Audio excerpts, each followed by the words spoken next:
Profesor. Ok, me estaba explicando.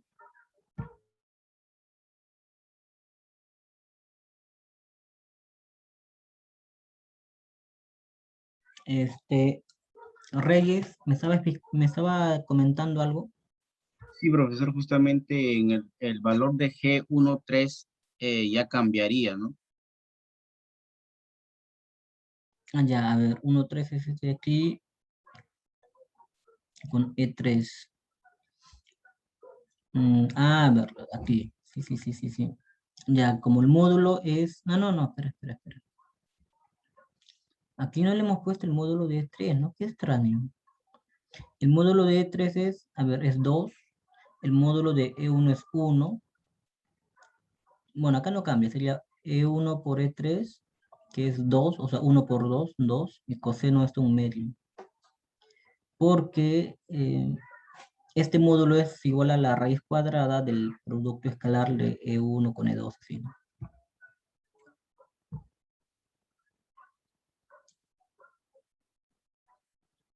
Ok, Alejandra. Ya, vamos a iniciar de nuevo un poquito la explicación para no perder la continuidad. Tenemos esta matriz G. Ya, ¿dónde está?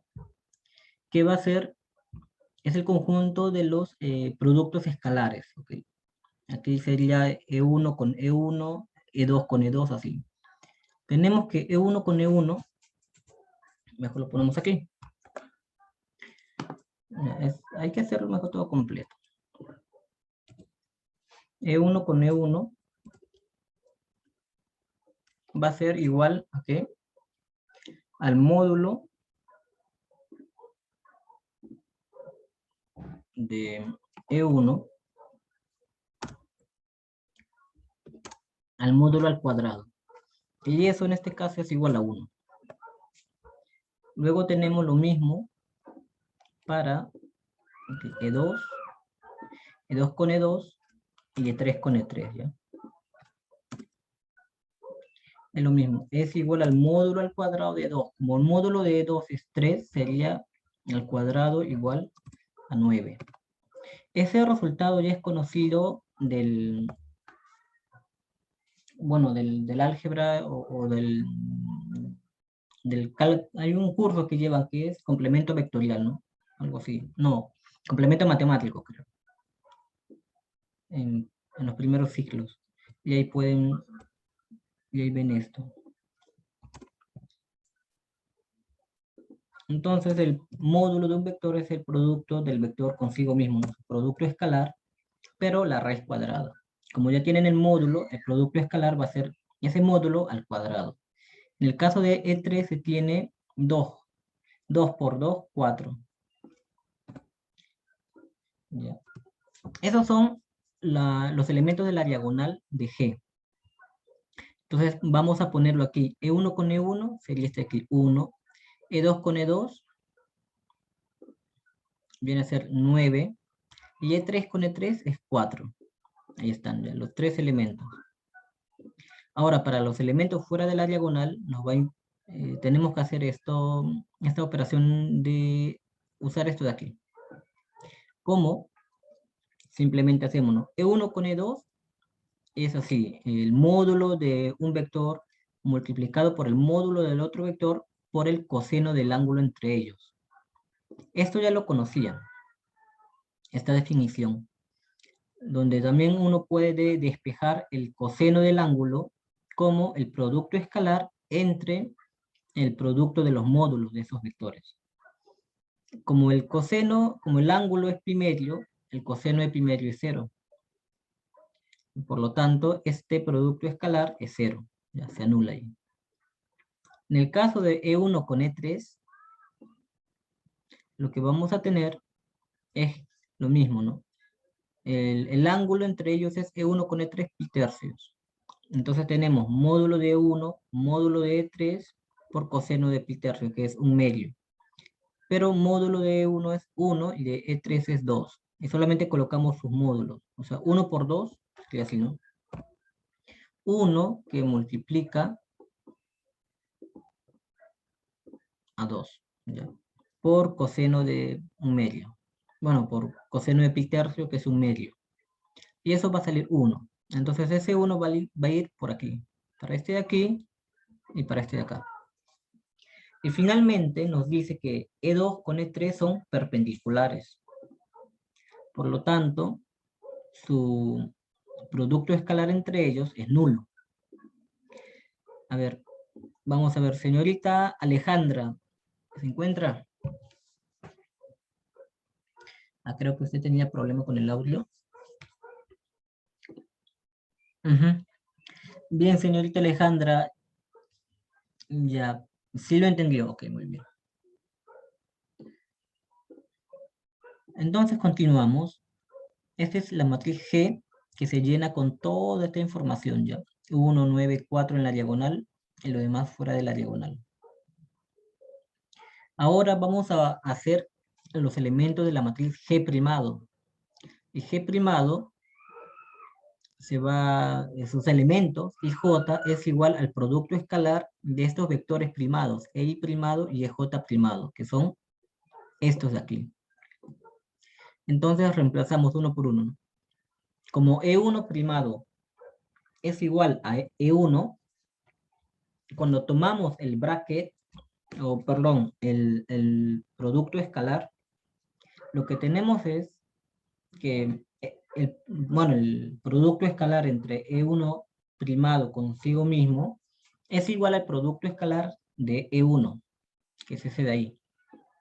Y como ya se conoce, se pone 1, ¿no? Que es este valor que ya habíamos calculado anteriormente.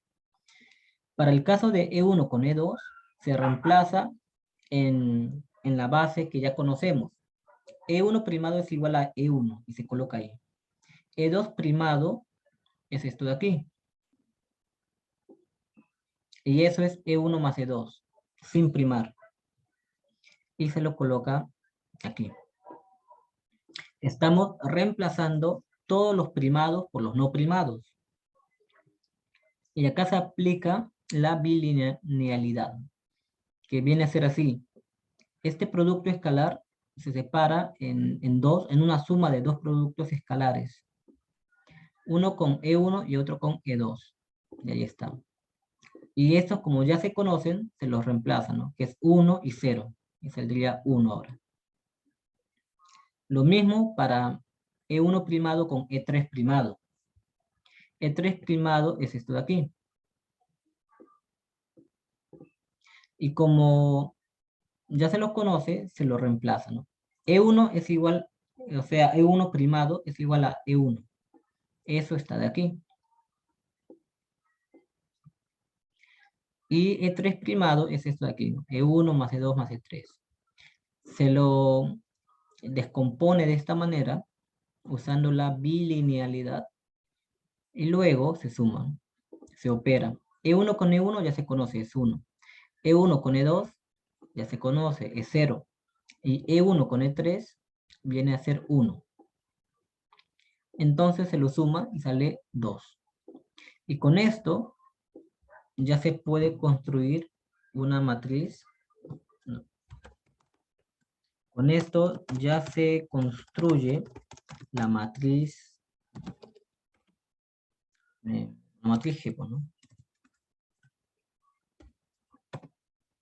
G primado.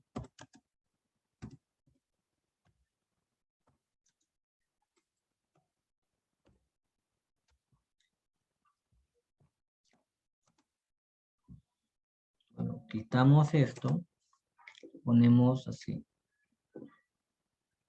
En el primero, ¿cuál va? Este de aquí, ¿no? Ah, perdón, falta todavía calcular los demás. Estos son E1 con los otros tres. Ahora tenemos que calcular E1, perdón, ya no E1, E2. Ya no con E1, ¿no? Porque es lo mismo de aquí. Sino E2 consigo mismo. E2 con E2 primado. ¿Y eso cuánto es? E2 es igual a esto acá, E1 más E2. Entonces cogemos este de aquí, por ejemplo, ¿no? Y este de aquí lo copiamos y pegamos aquí. Así es, ¿no? A ver, aumentamos un poquito. E2 de aquí se ha escrito en la base sin primar. Y este de aquí también. Y acá nuevamente empleamos la bilinealidad. Lo vamos a desarrollar así, ¿no? Cada E1 se multiplica escalarmente con estos dos de aquí, E1 y E2. Y este E2 vendría a ser aquí. E2 y E2 de aquí. ¿Cuánto vale eso? E1 con E1 ya se conoce que es 1. E1 con E2 se sabe que es 0. Ahora, E2 con E1 ya se sabe que es 0. Y E2 con E2, el producto escalar, 10 dice. Claro, es aquí, 9. Muy bien, Alejandra. ¿Y eso cuánto es? Eso vale 10. Bueno, si no le pongo un cerito, no. Ahora vamos a usar E2 con E3.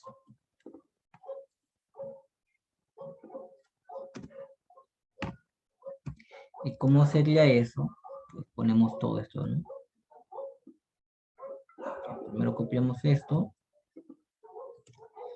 E2 es esto de aquí. Este 2. Y este E3 primado es esto de aquí.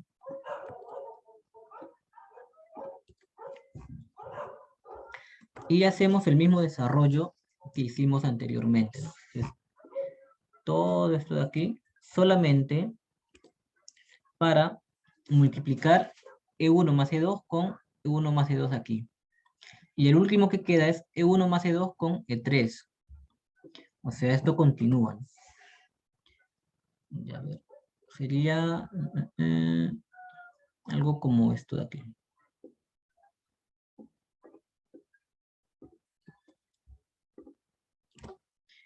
E1 más E2 es aquí. E3 sería. E3 y aquí E3. Se entiende, ¿verdad? No hay confusión con eso. Y ahora operamos. Este E1 con E1 es 1. E1 con E2 ya se sabe que es 0. Son ortogonales. A ver, E1 por aquí está. E1 con E2, 0. ¿Qué más? E2 con E1 es lo mismo, 0 también. E2 con E2, ¿cuánto es? Por aquí está. 9. Ya. Luego E1 con E3. ¿Cuánto es E1 con E3? 1. Ya. E1 con E3 y E2 con E3 creo que es 0 también. Ahí está, 0. 0. ¿Cuánto vale eso? Sale 11, ¿no? ¿Seguro? ¿No falta nada? Claro, porque solamente a este resultado le estamos añadiendo estos dos últimos. Y uno es 0 y el otro vale 1. E1 con E3. Ya. Y finalmente nos quedaría E3 primado con E3 primado nada más. Y eso va a ser una cosa así más o menos.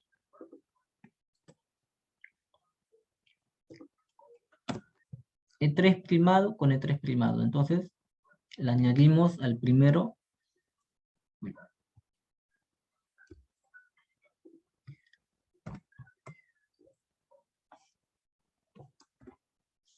Ahí tenemos. Este es el E3. Todo esto es E3 de aquí primado. Y esto es E3 primado.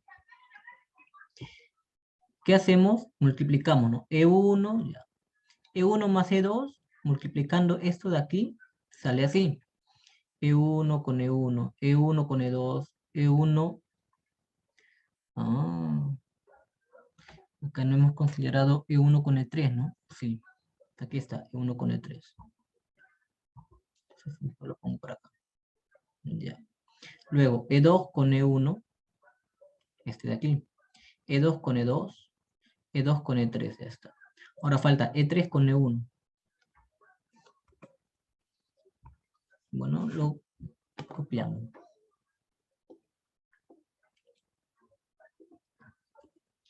E3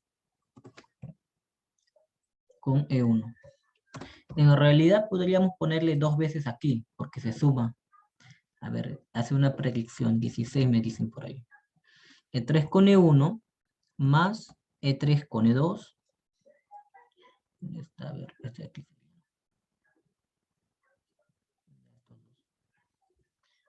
Ya, E3 con E2 y E3 con E3. ¿Y cuánto es esto? E1 con E1 es, bueno, es 1. E1 con E2 creo que es 0, ¿no? Ya, E1 con E3 es 1 también. E2 con E1, 0 también, es lo mismo de aquí. E2 con E2 es 9. E2 con E3 es 0. E3 con E1 es lo mismo que aquí. E1 con E3 que es 1. E3 con E2 es 0, si no me equivoco. Y E3 con E3 es, ¿cuánto? 4 creo, ¿no? A ver. E3, no. E2 con E3 0 ya. E1 con E3 1. Y E3 con E3 es 4. Ahora sí. ¿Cuánto sale eso? Sale 1 más 9, 10. 1 más 1, 2 más 4, 6. O sea, 16. Muy bien. Ahora, con esto ya podemos llenar toda esta matriz, ¿no? La matriz G primada. Empezamos por la diagonal. E1 con E1 es 1. ¿Cuál más? Ese de aquí, que sale 10, 1, 10 y 16. Entonces colocamos ahí 1, 10 y 16. Ahora, ¿qué sale aquí con E1 con E2? Sale 1. Y E1 con E3 primado, 2. Aquí viene 1, 2 y lo mismo para acá. 1 y 2, porque son simétricos. Y quedaría, a ver, tenemos ya, E1 con E3, E1 con E2. E2 con E2 ya está. E2 con E3, que es 11. También a ambos lados de la diagonal. 11 y 11. Y esa sería la matriz G, G primado. Profe, Dígame. ¿a esa matriz también se le puede llamar métrica? Ah, bueno, mm, lo que pasa es que la métrica es un poco más relacionada ya a la estructura misma del espacio, ¿no? O sea, a cómo uno, si tiene una base, digamos, a ver, bueno, al menos lo que conozco yo de relatividad, la métrica lo que te establece es la curvatura del espacio, ¿no? Entonces, tú puedes tener, por ejemplo, vamos a profanar un ratito esto, de ahí lo borramos ya. Tu tensor métrico, así, lo borramos esto aquí. Le ponemos una matriz, por simplicidad, de orden 3. Y acá que sea así, 1, si es así, 1, 1 y 1, ¿qué tienes? Y todo lo demás 0, tienes el espacio pitagórico, ¿no? ¿Por qué? Porque cuando tú multipliques un vector, un vector cualquiera, ¿no? Por ejemplo, A, ahí, donde, o bueno, la U, donde U varía de 1 a 3. Es decir, tienes 3 componentes, ¿no? A1, A2, A3 y acá también. A1, A2, A3. O mejor dicho así, ¿no? El A, ese vector contraído consigo mismo. Sería así, AU multiplicado ¿qué? Con un tensor métrico, V. O mejor dicho,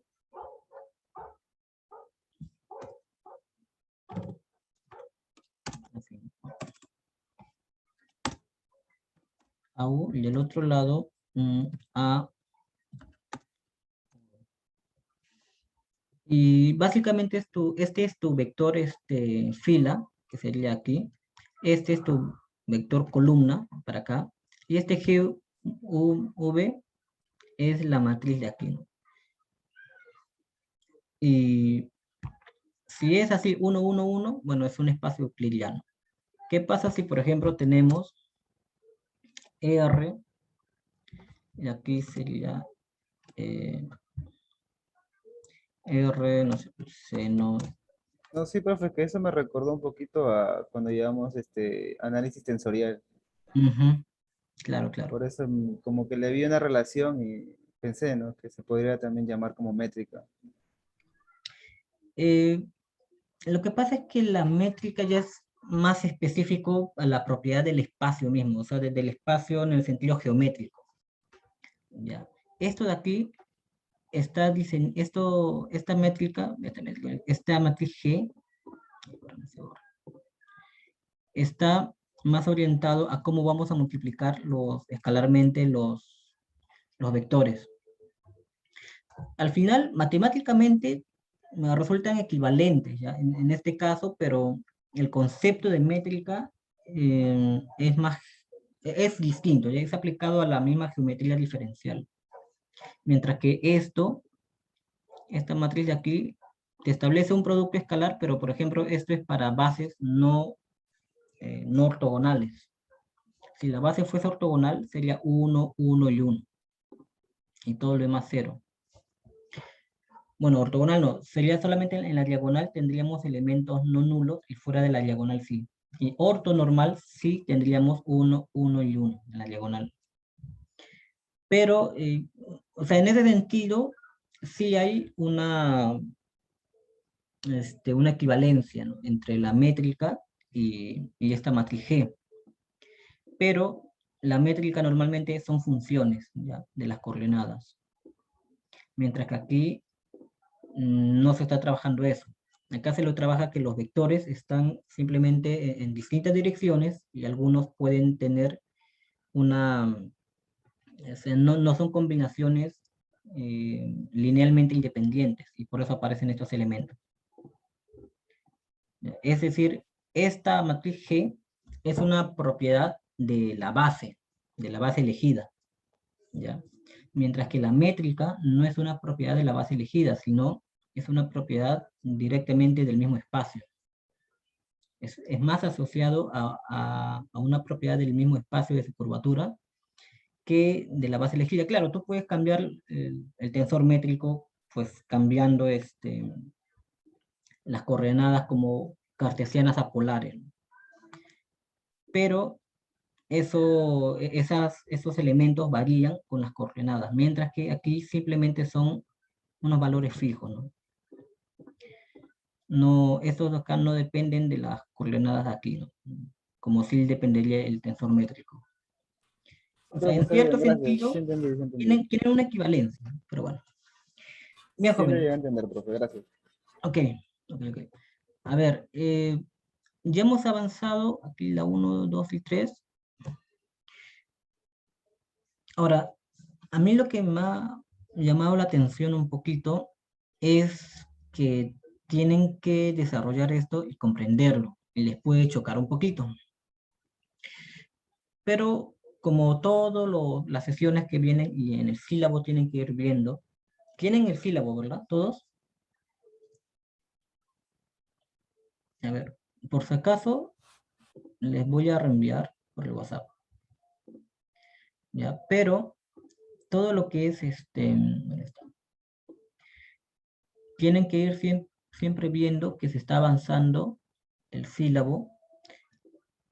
El día de hoy correspondía a la segunda unidad, ¿ya? Pero, ¿qué es lo que pasa?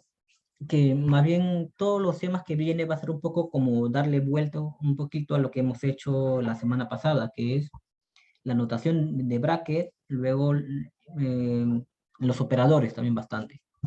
Esta sesión íbamos a empezar por los operadores, pero más bien lo vamos a ir corriendo para el día viernes.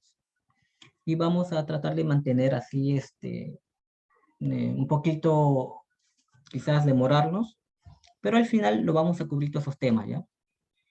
¿Por qué? Porque es muy importante que revisemos estas operaciones. Esto lo vamos a continuar el viernes.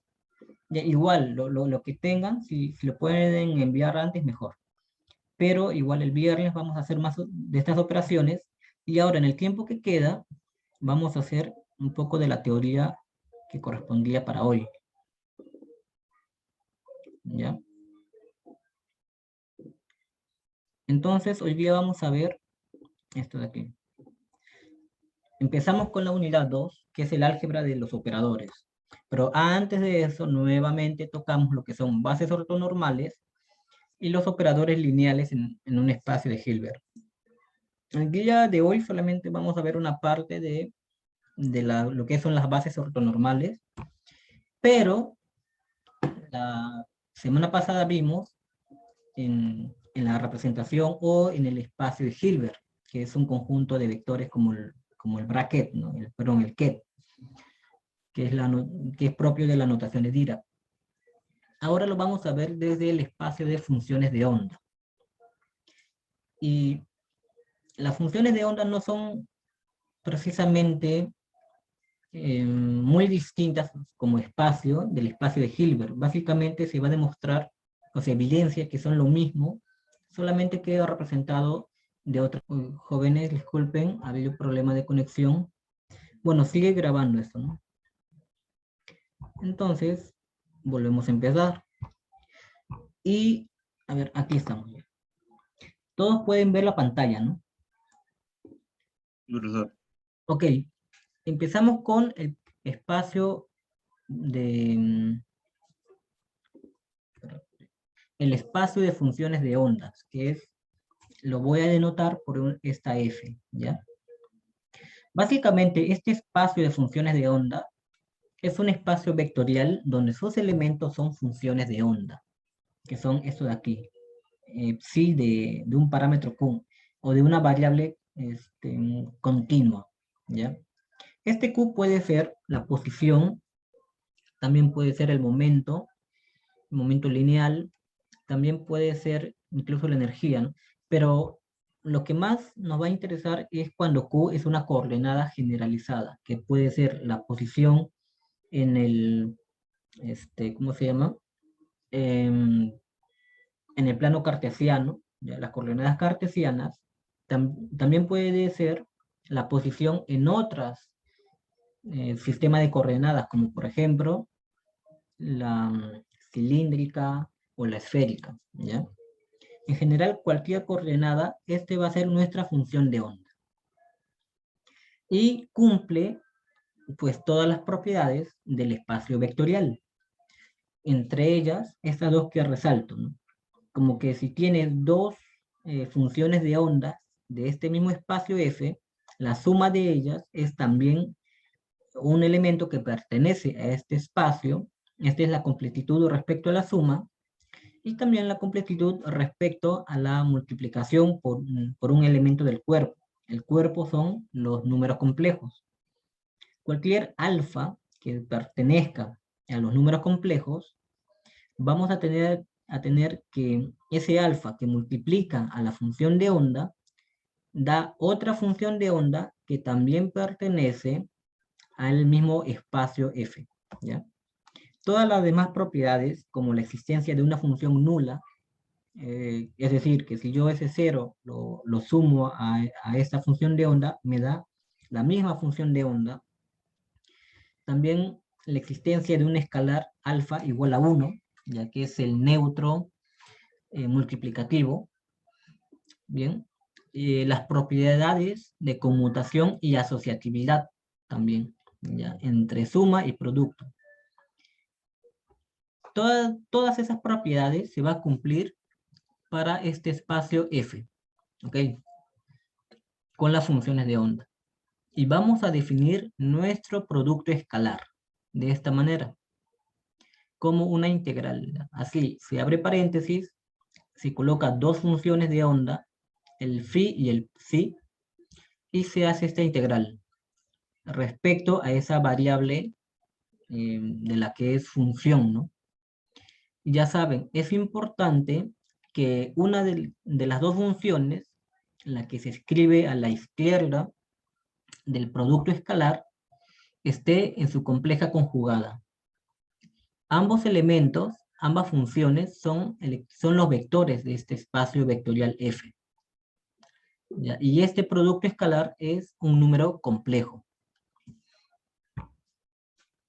Bien, estas funciones les va a llamar funciones ¿de qué? De cuadrado integrable. ¿Por qué? Porque si yo tomo asimismo un psi, ese psi con psi, voy a tener que el módulo de este psi al cuadrado es integrable, ¿no? Tiene que ser integrado.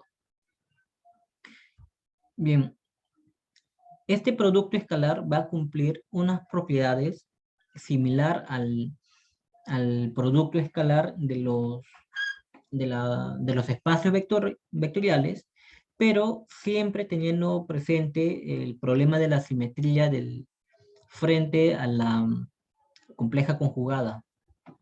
¿Qué tenemos aquí? Que el producto escalar de estas dos funciones, pues en realidad no es igual al producto escalar de esas funciones permutadas, sino que se le tiene que tomar la compleja conjugada para que sea iguales.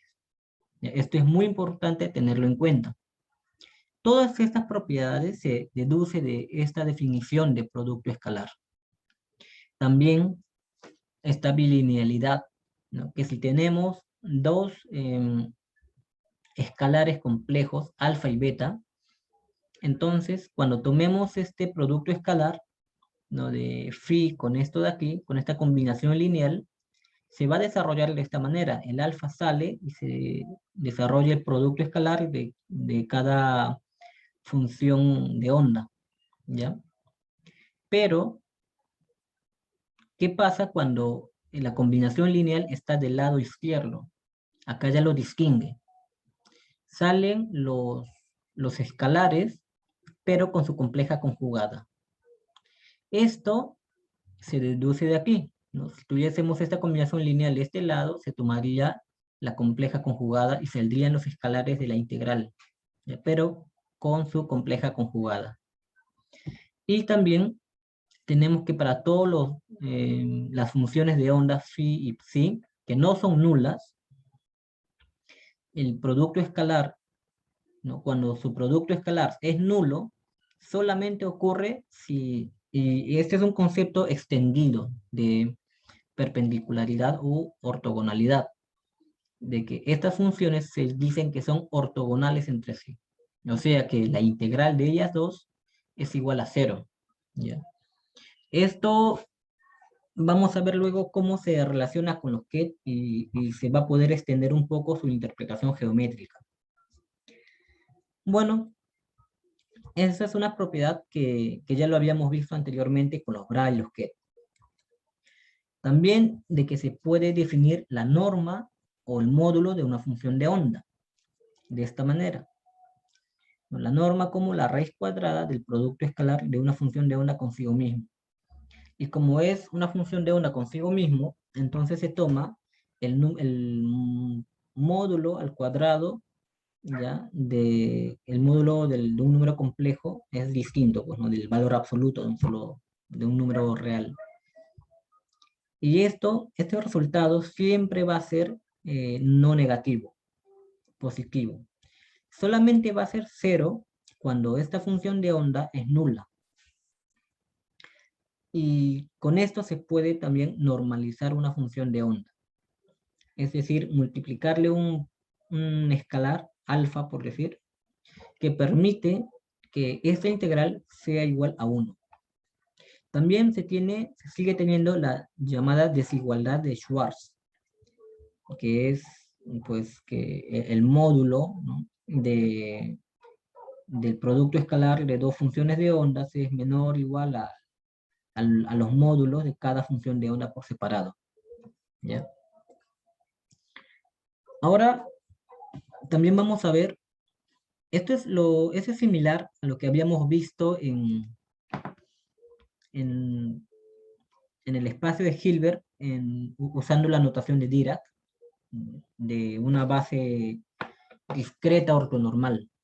Pero ahora lo vamos a definir para las funciones de onda. No para los que, sino para las mismas funciones. Entonces, si decimos que tenemos un conjunto de funciones de onda, que son estos de aquí, psi sub u de q, que pertenecen a este espacio F, y le estamos etiquetando este índice u, ¿ya? Es un índice discreto, va de 1 a n, o sea, 1, 2, 3, así. Y n, que es la dimensión de este espacio F. Es decir, el espacio F, ¿ya?, de nuestra función de onda, es finito en dimensión. Entonces, este conjunto de funciones se le llama que es una base ortonormal cuando su producto escalar de cualquiera de estos dos es igual a una delta de Kronecker, ¿no? IJ. Donde ya saben que la delta de Kronecker es igual a 1 cuando los índices son iguales y es 0 cuando son distintos. Con esta base ortonormal discreta, se puede hacer o representar cualquier función de onda que pertenece a ese mismo espacio F. Se dice que solamente se puede expandir de una sola manera. Esto es la expansión. Si esta es mi función de onda cualquiera, yo puedo ponerlo como una suma de unos números complejos, que son estos CI, que multiplican las funciones de onda de esta base, ¿ya? Y estos CI son únicos para cada función de onda que pertenece a este espacio. Si estos CI, si al menos uno de estos CI cambia, la función de onda necesariamente tiene que ser distinta. Por eso se dice que esta función puede ser expandida en un solo modo, en solo una manera. Bien, este CI se le... A ver. Ahí pueden escucharme. Creo que un poco la conexión inestable se puso. Bueno, vamos a continuar. Tenemos que este CI es el producto escalar, este CI de aquí, entre esta función de onda total y cualquier elemento de la base. Todas estas operaciones son análogas a lo que se tiene de un espacio vectorial geométrico, ¿ya? Cuando se cumple esto, de que cualquier función de onda de ese espacio se puede descomponer en esta base, se dice que este conjunto de funciones es un conjunto completo. ¿Qué también tenemos? Podemos hacer este ejercicio. Sería bueno que ustedes lo repitan. Básicamente es una forma de cómo obtener este C1. De que a esta ecuación de aquí, yo lo multiplico por este elemento, este psi u, pero conjugado, se lo multiplico por aquí y por aquí. Y lo integro en Q, me quedaría así. Integral en Q de esto de aquí, esto que está multiplicando a mi función de onda. ¿Qué es lo que voy a tener? Mi producto escalar entre este elemento y esta función de onda. Y va a ser lo mismo que desarrollar, ¿no?, esta función de onda como una suma en esta base. Luego voy a tener la delta de Kronecker por esta definición de aquí. Esto ya se define como una base ortonormal. Y voy a tener el resultado de estas componentes CU, ¿no?, de esta manera, como un producto escalar precisamente de esta función de onda con cada función de la base. Y que si en esta misma base podemos representar dos funciones de ondas distintas, este phi y este psi, con componentes o amplitudes Ci y Bi para cada uno, así, entonces su producto escalar va a ser dado de esta manera, como sumando, ¿ya? Sumando así, el Ci conjugado, porque Ci es de esta función de onda de aquí, que está a la izquierda del producto escalar, y el Psi que está a la derecha, ese no necesita conjugarse, ese permanece tal como está. y se suman todas las coordenadas o todos los índices i. ¿Ok? Estos CI son las componentes de esta base, ¿no? Bien. Ahora, como este CI es un producto escalar, entonces toda función de onda, que es este de aquí, phi de Q, se puede desarrollar de esta manera, ¿sí? Como una sumatoria. Aquí tenemos este CI, lo vamos a reemplazar por su forma de producto escalar, es lo mismo. Y se desarrolla como esta integral de aquí, ¿ya? Que era lo que ya habíamos calculado acá.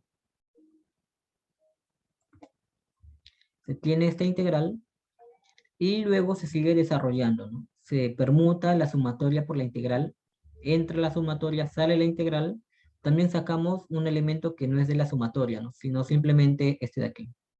Este sale y este que es de la sumatoria entra aquí y tenemos esta sumatoria aquí. Esto le vamos a llamar una función f, ¿no? O sea aquí, f de q y q primado, ¿ya? Que depende de esto de q, pero no depende de i porque suma en i. Pero ¿qué más tenemos? Tenemos de que este comportamiento de aquí, de esta función f en esta ecuación de aquí, o sea, así, ¿no?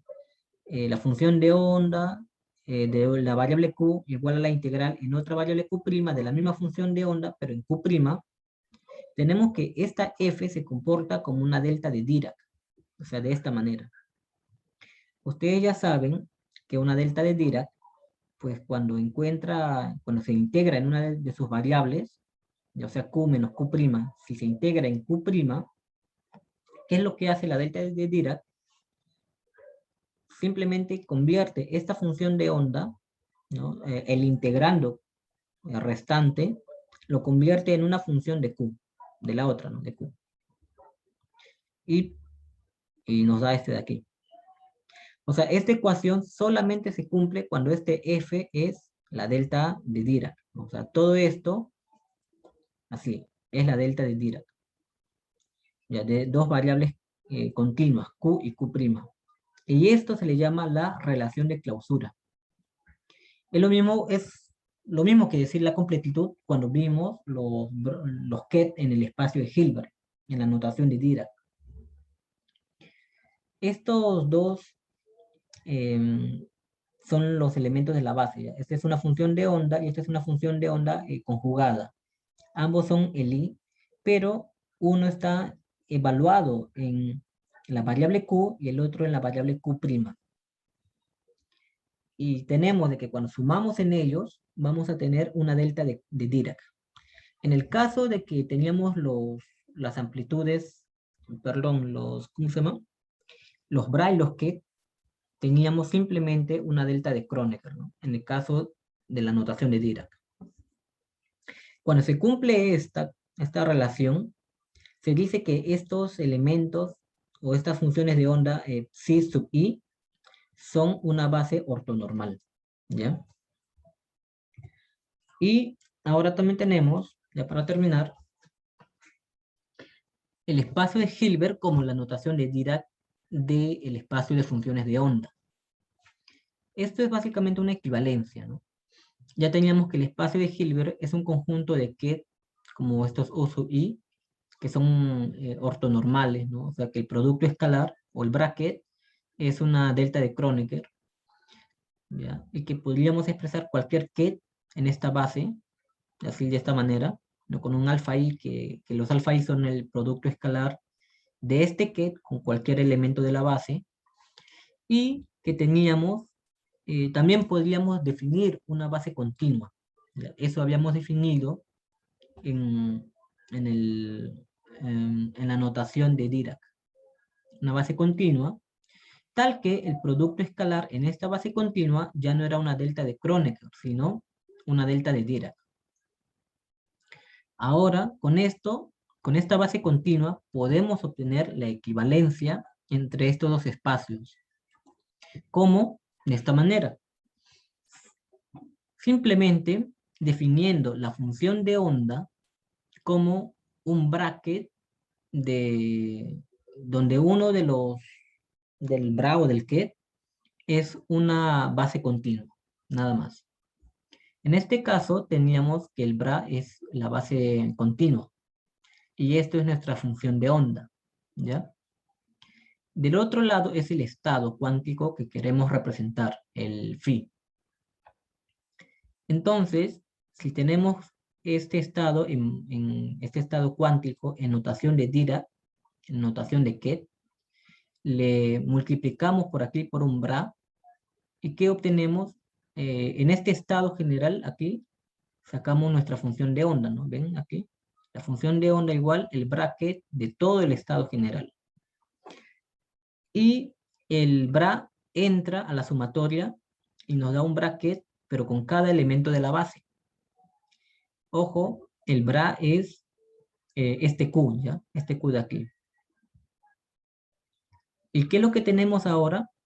Una función de onda de este lado y de este otro lado también otra función de onda. ¿Por qué? Porque nosotros teníamos esta expresión que ya habíamos calculado anteriormente, ¿no? De que esta función de onda es una sumatoria de unas amplitudes CI por estas otras funciones que son también ortonormales. Entonces, ¿qué tenemos aquí? Que esto que si esto CI es igual al alfa I, entonces esta función de onda de psi sub I va a ser igual a este bracket, ¿no? de esta base en la otra base Q. Ojo que esto es una base y este Q también es otra base, ¿ya? Solamente que uno es una base discreta y el otro es una base continua. Este bracket entre bases discreta y continua del espacio de Hilbert en la notación de Dirac es igual a la función de onda que habíamos visto como base, ¿ok? Entonces con eso ya podríamos expresar que había una relación entre ellas y que trabajar en funciones de onda o en notación de brackets, en la notación de Dirac, era equivalente, ¿ok? O sea, trabajar en lo que son matrices o en funciones de onda, básicamente son lo mismo, y que ya depende del investigador qué método es más eficiente o qué método es mejor para él. Pero, de hecho, si uno quiere representar un estado de forma general, tiene que utilizar el ket. ¿Por qué? Porque si yo tengo mi estado así, este ket phi, yo puedo decir, este es mi estado físico, sin hacer ninguna referencia a una base en particular. En cambio, esta función de onda sí me hace referencia a esta variable Q, que podría ser la posición, por ejemplo, o la coordenada de momento. Entonces, ¿cuál es la diferencia? De que esta función de onda me representa un estado físico, pero todavía es dependiente de una base, que es la base de la base Q, ¿no? O sea, de la representación de posiciones. Pero si yo quiero hacer una representación más general y más abstracta, utilizo este ket, porque aquí no me hace ninguna referencia a la variable Q. Y justamente la notación de Dirac relaciona esto, ¿no?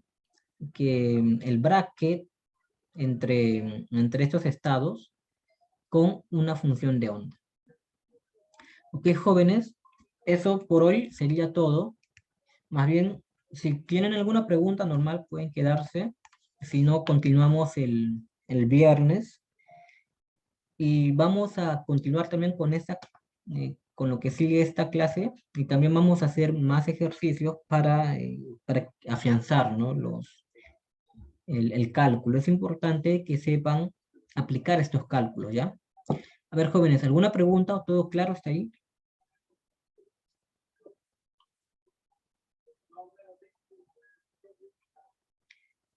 Bien, vamos a... Bueno, si no hay alguna pregunta, entonces